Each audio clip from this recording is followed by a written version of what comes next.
हम थोड़ा सा हट करके अपने पैनलिस्ट से बिहार के बारे में भी बात कर लेते हैं। सबसे पहले प्रोफेसर ललन प्रसाद वर्मा, कहाँ जाती दिखाई दे रही है बिहार की राजनीति? देखिए, बिहार में परिवर्तन तो होगा अब, क्योंकि नीतीश कुमार का धरातल अब खिसक चुका है और जैसे जैसे मांझी का वर्चस्व बिहार में बढ़ने लगा था, तो उनको लगा कि अगर अभी उनको हटा नहीं दिया जाएगा तो शायद दोबारा उनको आने का अवसर नहीं मिलेगा। और वैसे भी जो एक मोटले क्राउड क्रिएट हो गया है, लालू प्रसाद यादव और नितिन और नीतीश कुमार और फिर वो मुलायम सिंह यादव और ये, तो इनका संगठन न तो पहले कभी सफल रहा और न अभी होगा।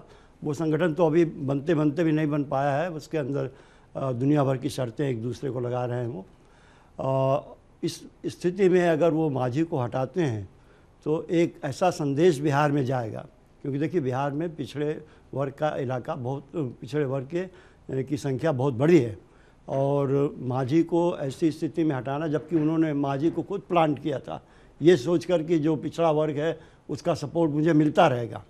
अब वो सपोर्ट तो मांझी ने अपना कुछ बना लिया है जब से वो अस्तित्व में आया है मुख्यमंत्री के रूप में, तो अब उन्हें आप अगर निकालने का प्रयत्न करेंगे तो ये बगावत होना तो स्वाभाविक बात है।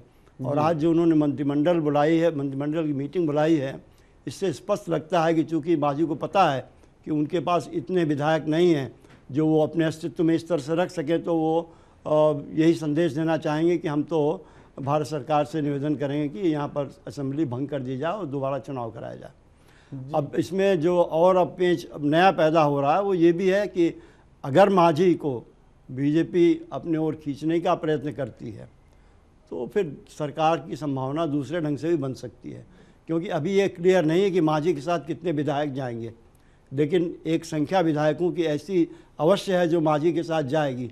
अगर ऐसा हुआ तो जो असेंबली की स्थिति है वो बदल जाएगी। जी बिल्कुल बिल्कुल। कीर्ति वडेरा से भी हम इस पर प्रतिक्रिया लेंगे, लेकिन सबसे पहले दुष्यंत शर्मा। दुष्यंत, एक तरफ दिल्ली में विधानसभा चुनाव हो रहा है और आप देख रहे हैं सपना कि आपका मुख्यमंत्री, और तमाम पार्टियां देखती हैं, इसमें बुराई क्या है, आप भी देख रहे हैं। और दूसरी तरफ बिहार की अगर बात की जाए तो बिहार में आपकी पार्टी सहयोगी पार्टी है जो सत्तासीन है, जनता दल यूनाइटेड, उसके साथ हैं आप कहाँ जाएंगे, किधर जाएंगे? जीतन राम मांझी की तरफ या नीतीश कुमार की तरफ? चूंकि नीतीश कुमार भी एक खेमा लेकर के चल रहे हैं, दूसरी तरफ जीतन राम मांझी भी एक खेमा लेकर के चल रहे हैं, आप कहाँ हैं? देखिए, पिछले बार जब नीतीश कुमार जी वहाँ सीएम थे तो वहाँ बीजेपी उनको सपोर्ट कर रही थी। वो अचानक उनमें जो भी मतभेद हुआ वो अलग अलग हुए, तो हमने वही एक ही सिंगल एजेंडा हमारा वो दिल्ली में भी रहा और वहाँ भी वही एजेंडा रहा कि भाई अनायास लोग, प्रदेश के लोग चुनाव में ना जाएं एकदम। पहले देखें, क्योंकि बिहार काफ़ी नुकसान हुआ था और नीतीश जी जब वहाँ सीएम बने तो वो विकास के रास्ते पे आया था बिहार प्रदेश। अभी ये it is too early to say कि भाई पार्टी कहाँ जाएगी। हम तो, जो मेरी अपनी व्यक्तिगत राय है, हम लोग पहले भी ये चाहते थे कि पार्टी अपना स्टैंड ले और अपने स्टैंड से पार्टी प्रदेश में खड़ी हो, लेकिन अभी वहाँ पार्टी में आपस में है तो पहले पार्टी को ही निपट लेने दीजिए। आपस में वो लोग क्या करते हैं, मांझी जी कहाँ जाते हैं, नहीं जाते हैं, या नीतीश कुमार जी वहाँ सीएम बनते हैं या नहीं बनते हैं, तो वो पहले उनका व्यक्ति, हम तोड़ फोड़ की राजनीति में विश्वास नहीं करते हैं। तो इसलिए वो उनका अपना पार्टी का मामला है, वो किसको बनाएंगे। पहले उनका अलायंस किसी और के साथ था, वो लोग चले गए, अब वो अकेली पार्टी अपनी रह गई है और लोगों ने सपोर्ट किया है उनको। तो पहले वो अपनी पार्टी, जो बड़ी पार्टी जो सरकार चला रही है, उस पार्टी को तय करने दीजिए, जिससे कि वो हतोत्साहित ना हो, क्योंकि प्रदेश के लोगों को चुनी हुई सरकार मिलनी चाहिए, चाहे किसी रूप में मिले, चाहे कोई लोग सरकार चलाएं, लेकिन बहरहाल इलेक्टेड लोग हों। और एकदम आप ये कह दें कि भाई उसको हम वहाँ की सरकार ये सिफारिश कर सकती है, तो ये ठीक बात नहीं है, दुर्भाग्यपूर्ण है। अगर सरकार ऐसा सिफारिश करती है कि या तो वो सीएम रहें, और अगर वो सीएम नहीं होते हैं तो कुछ लोगों को लोग अलग जाएं और उनको लेके कहें कि आप वहाँ दोबारा चुनाव करा दीजिए। जी बिल्कुल। कीर्ति वडेरा, बीजेपी पर इल्ज़ाम लगता रहा है बिहार की राजनीति को लेकर के कि मांझी के पीछे बीजेपी खड़ी है और बीजेपी शय दे रही है मांझी को।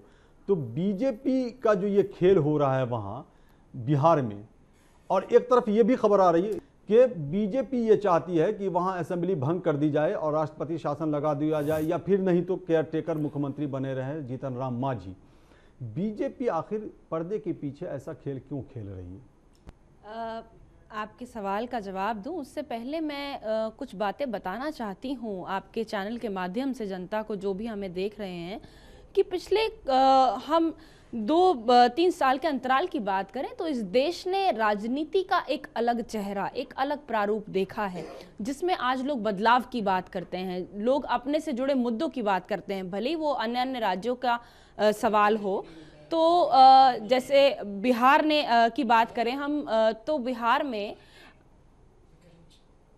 जी बोले बोले जी बिहार की हम बात करें तो केवल भारतीय जनता पार्टी को ये कहना कि भारतीय जनता पार्टी द्वारा ये सब कराया धराया जा रहा है, तो ये तो नीतीश कुमार की अपनी पार्टी का अपना निर्णय था।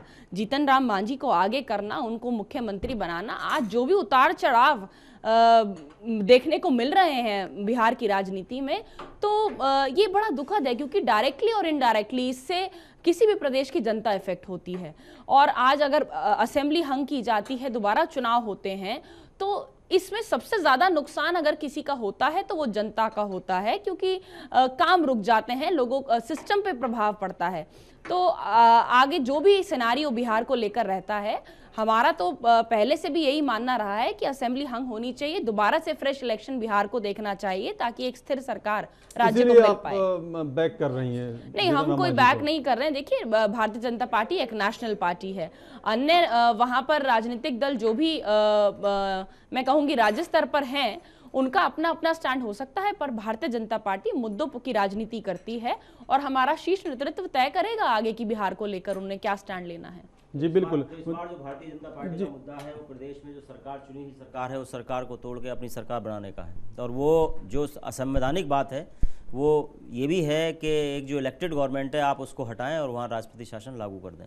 बहरहाल एक तरफ आप पक्षधर हैं इस बात की कि भाई वहाँ के प्रदेश के लोगों का नुकसान हो रहा है, और दूसरी तरफ आप इस बात की हिमायत कर रही हैं कि सरकार को हटा के राष्ट्रपति शासन लगा दिया जाए। मैं आपसे भी और प्रदेश की जनता से भी और जो चुने हुए हमारे मेम्बरान हैं, चाहे वो किसी पार्टी से संबंध रखते हैं, बहरहाल उनसे मैं निवेदन करूंगा कि वहाँ की इलेक्टेड गवर्नमेंट वहाँ रहनी चाहिए। लीडर्स आते हैं जाते हैं, लीडर्स चेंज होते रहते हैं, लेकिन कभी भी इस तरह का हालात पैदा ना हो कि जो संवैधानिक संकट पैदा हो, जो इलेक्टेड लोग हैं, जो इलेक्टेड प्रतिनिधि हैं, वो अपने आप को बेबस महसूस करें और केंद्र सरकार अपना कोई ऐसा आदेश उन पर थोप दे जिससे कि लोकतंत्र की हत्या वहाँ पर। दुष्यंत जी, वही बेबसी है जब 8 लोगों ने आपने समर्थन बिना शर्तों आप पर वहाँ की बात करें, अभी मैं वहाँ की बात करूँगा। नहीं, मैं उसी बेबसी को आपको याद दिला रही हूँ। लेकिन मैं अगर वहाँ की बात भी हो रही है, आप दिल्ली की बात ना करें। जिस तरह से बिहार उतार चढ़ाव में है। हाँ जी बिल्कुल, आप लोगों ने मुकेश आनंद जनता दल यूनाइटेड ने दिल्ली में जो विधानसभा चुनाव हो रहा है उसमें जनता दल यूनाइटेड ने आपके सपोर्ट की बात कही है, लेकिन जनता दल यूनाइटेड में बिखराव हो रहा है बिहार में, बताएं। देखिए, बिहार से मुझे विशेष प्रेम है, मैं बड़ी पैनी नज़र रखता हूँ। पिछले हफ्ते ये घटना हुई कि उमा भारती जी वहाँ गई, जो माननीय मंत्री हैं भारत सरकार की, और उन्होंने काफ़ी लंबी मीटिंग की मुख्यमंत्री आवास में। एक अन्य मार्ग पे ये मुख्यमंत्री आवास है, वहाँ खुले में एक मंडप सा बना हुआ था, वहाँ पे उन्होंने बात की और उन्होंने कहा कि बहुत अच्छा काम कर रहे हैं मांझी जी।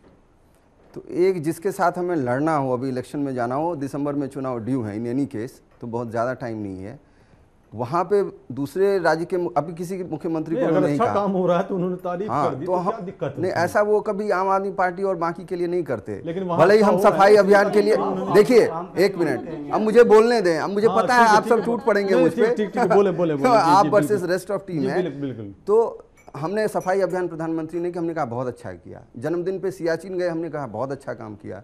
ऐसी उम्मीद हम करते थे कि शायद वो बड़प्पन दिखाएंगे, क्योंकि वो प्रधानमंत्री 125 करोड़ लोगों के हैं, सिर्फ वो भारतीय जनता पार्टी के प्रधानमंत्री नहीं हैं।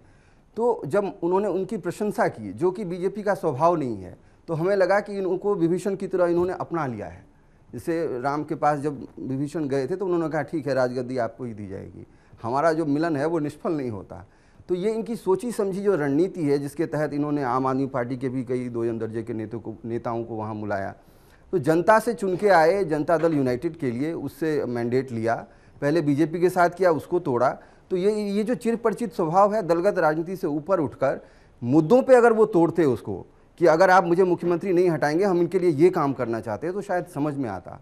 सिर्फ व्यक्तियों के टकराव को के रूप में इसको इंगित करना और सिर्फ मुझे मुख्यमंत्री बनाओ इसलिए मैं करूँगा, तो ये मेरे लिए बहुत ही अफसोसनाक है। जो अभी राजनीति का जिस तरफ जा रही है उसमें इन चीज़ों के लिए कोई स्थान नहीं है, और मुझे लगता है इलेक्टोरल पॉलिटिक्स में ये सीवियर डिफीट का कारण होगा। जो भी हो, इस तरह की राजनीति नहीं करनी चाहिए, उनको ये मुद्दे रखने चाहिए कि हमारे पास ये काम है, ये काम हम करना चाहते हैं, नीतीश कुमार मुझे ये करने नहीं देना चाहते। और नीतीश कुमार ने इनको वहाँ दलित और महादलित दो में बंटवारा हुआ है। आप जो बिहार की राजनीति को ट्रैक करते हैं तो महादलित को अट्रैक्ट करने के लिए मुसहर एक जाति है जिससे ये आते हैं, और उसको उन्होंने बनाया कि वो अट्रैक्ट हो जाएगा, और वो दांव शायद उनके लिए उल्टा पड़ गया, क्योंकि इस तरह की राजनीति के लिए अब कोई इंटेलेक्चुअल क्लास या जो बाकी लोग भी हैं वो कहते हैं इन चीज़ों का अब हमारे लिए कोई जगह नहीं है। अगर आप सिर्फ किसी जाति विशेष को लेकर चलेंगे तो भारतीय राजनीति और सामाजिक व्यवस्था ऐसी है कि आप उसमें जीत नहीं पाएंगे।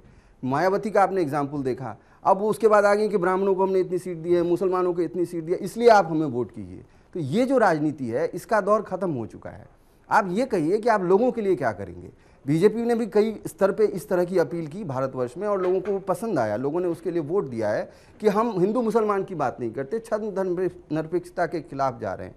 तो वही छद्म राष्ट्रवाद के खिलाफ अगली लड़ाई जो है वो छद्म राष्ट्रवाद है कि आप पीडीपी से वहाँ कश्मीर में करेंगे कि यहाँ जी आप आतंकवादियों को देते हैं, और जब सरकार बनाने का मौका आए तो उनके कदमों में जाके गिर गए। तो ये इस तरह की जो राजनीति है कि आप किसी संप्रदाय, किसी दल, जाति, दलित है नहीं, अच्छा जो आदमी कहीं का भी हो, किसी भी जाति में हो, उसको लाइए, और देश के जो मुद्दे हैं, देश के जो डायरेक्टली हिट कर रही हैं उसको आप सामने रखिए बजाय व्यक्तियों के। तो वो शायद शुभ होगा भारतीय राजनीति के लिए। कीर्ति जी, चूँकि आपको जाना है, आपके पास वक्त कम है, अब चूँकि काफ़ी देर से आप बैठी हुई हैं और मैं देख रहा हूँ कि बार बार आप घड़ी देख रही हैं, टाइम देख रही हैं। हाँ, जाहिर सी बात है। आपसे अंतिम प्रतिक्रिया चाहेंगे दिल्ली विधानसभा चुनाव और बिहार की राजनीति, अंतिम प्रतिक्रिया संक्षेप में। अब सवाल इतने सारे आ जाते हैं अन्य वक्तव्यों में कि मुझे लगता है कि मैं जवाब भी देकर जाऊं। मुकेश जी मेरे साथी आम आदमी पार्टी के पैनलिस्ट बैठे हैं और बार बार मतलब उनके वक्तव्यों में से कई सारे सवाल निकल आए। अब उन्होंने एक सवाल खड़ा कर दिया कि हमारे ही दल में निकल कर लोग जाते हैं, तो ये इन्हें सोचना, इनका आत्मचिंतन का आवश्यकता है कि एक दो चार नहीं, एक लंबी झड़ी है जो पिछले दिनों में भारतीय जनता पार्टी में सम्मिलित हुई है।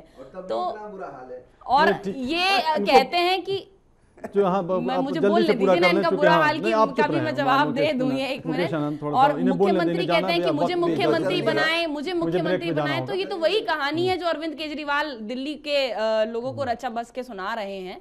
और जहां तक दिल्ली चुनाव की बात है, मेरा आपके चैनल के माध्यम से सभी को, दिल्ली की जनता को ये कहना है कि स्वयं अपना वोट डालें और आस पड़ोस, आज ये एक लोकतांत्रिक पर्व है, त्योहार है जिसको मनाएं, और आपका अधिकार है। यूनिवर्सल एडल्ट फ्रेंचाइजी के तहत 18 साल के प्रत्येक व्यक्ति को, हर जो दिल्ली में रहता है उसको अधिकार है। अपने वोट को आप प्रैक्टिस करें, किसी भी दल को वोट डालें, बट अपना जो आपका मतदान का अधिकार है उसको प्रैक्टिस करें। जी जी बिल्कुल। तो कीर्ति, मुकेश आनंद आपके पास फिर आएंगे। कीर्ति वाडेरा, आपका बहुत बहुत शुक्रिया, बहुत बहुत धन्यवाद, आपने अपना कीमती वक्त दिया, और वो भी आज के दिन जब दिल्ली में मतदान हो रहा है। हाँ, ये अलग बात है कि आपने अपना वोट डाल लिया था। तो ये थे कीर्ति वाडेरा, बीजेपी नेता, और दूसरे पैनलिस्ट हमारे साथ बने हुए हैं, प्रोफेसर ललन प्रसाद बने हुए हैं, और कीर्ति वाडेरा तो जा रही है, मुकेश आनंद जो आम आदमी पार्टी के नेता हैं वो भी बने हुए हैं, दुष्यंत शर्मा भी बने हुए हैं हमारे साथ। तो दिल्ली में 70 सीटों पर विधानसभा चुनाव हो रहे हैं, और एक साथ चुनाव हो रहे हैं दिल्ली के 70 सीटों पर। एक बार फिर हम आपसे अपील करते हैं कि आप घरों से बाहर निकले, अगर अब तक आपने अपना वोट नहीं डाला है तो बाहर निकले, अपना वोट डालें आप, चूँकि आपके वोट की काफ़ी अहमियत है, काफ़ी मायने रखता है, और आपके वोट के माध्यम से ही दिल्ली की सरकार बननी है। अगर आपको शिकायत है कि दिल्ली में विकास का काम नहीं हो रहा है, दिल्ली में बुनियादी सुविधाएं मुहैया नहीं कराई जा रही हैं, तो ये आपकी जिम्मेदारी बनती है कि आप घर से बाहर निकलें, अपने वोट का प्रयोग करें, ताकि वैसी सरकार बन करके सामने आए जिस पर आपको भरोसा हो सके और जो दिल्ली के विकास के लिए काम कर सके।